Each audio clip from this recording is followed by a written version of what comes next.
Саламатсыздар ма? Менің атым Қансарбаев Асланбек. Қазақтың жоғын жоқтайтын, аман болсын Шымкентім. Намысты биік ұстаған, батыстай болсын семсерім.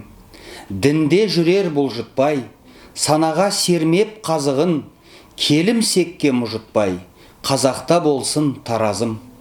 Арғын найман біріккен, аман болсын семейім.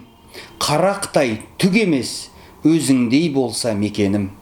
Бәйдібек би қордайда, шешен дүнген зарлаған, тіл тигізем деп қазаққа, қашатын жерін таппаған. Қойдан жуас қазағым, сыйлағанға құл болған, арыстанға бой бермес, қорлағанға сес болған.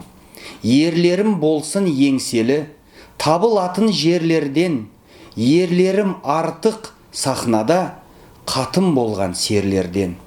Жерді тартып аларсың, тілді құртып тынарсың, дінді қорлап тұрсаң да, қазақты қалай құртасың. Аман болса бір қазақ, жерді жаулап қайтарар, туған тілің жаңғыртып, ислам діні оралар. Қазақтың жері қазаққа, қазақ тілі қазаққа, ислам діні қазаққа мұра болсын қашанда.